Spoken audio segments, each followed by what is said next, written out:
మరొక వైపున కృష్ణమ్మ ఉగ్ర రూపం అన్నటువంటి వార్తని హైలైట్ చేశారు.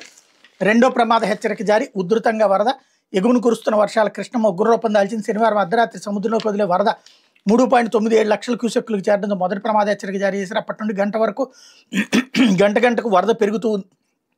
ఉదయం 10 గంటలకి 5,65,000 క్యూసెక్కులు దాటడంతో రెండో ప్రమాద హెచ్చరిక కూడా జారీ చేశారు. ఆదివారం సాయంత్రం 6 గంటలకు బ్యారేజీ చేరుతున్న వరద ప్రవాహం 6,43,613 క్యూసెక్కులుగా ఉండగా అవుట్ఫ్లో 6,32,961 క్యూసెక్కులుగా నమోదైంది అన్నటువంటి విషయాన్ని హైలైట్ చేశారు. అట్లా కృష్ణానది ప్రవాహ ఉధృతితో అటు లంక గ్రామాలు, ఇటు మెట్ట మండలాల్లో ప్రజలు భయం గుప్పిట్లో జీవనం సాగిస్తున్నారు. కట్ల వైరా ఏర్లు పొంగి పొరుతున్నాయి. దాములూరు, కూడలి నీట మునగడంతో నందిగామ, వీరులపాడు మండలాల మధ్య రాకపోకలు నిలిచిపోయినాయి. చంద్రపాడు మండలం గుడిమెట్ల సమీపంలో చేపల వేటకు ఉపయోగించి 7 పడవలు వరదలో కొట్టుకుపోగా వాటిని స్థానిక తెలుగుదేశం పార్టీ నాయకులు ఒడ్డుకు తీసుకొచ్చారు. గుడిమెట్ల సమీపంలోని వజ్రాల వేటకు వెళ్లిన కొందరు వరదలో చిక్కుకోక గ్రామస్తులు కాపాడారు. రౌంగడ్డ మండలం ఎడ్లంకలో 3 నివాసాలు నీట మునిగే, తోట్లవల్లూరు, చల్లపల్లి మండలాల్లో 100 ఎకరాలు వరి పొలాలు నీట మునిగే. లంక గ్రామాల్లో వరద గుప్పెట్లో ఉన్న 2,500 పశువులను ఒడ్డుకు చేర్చారు. తోట్లవల్లూరు మండలానికి ముందు జాగ్రత్తగా ఎన్డీఆర్ఎఫ్ బృందం చేరింది అన్నటువంటి వార్తని హైలైట్ చేశారు.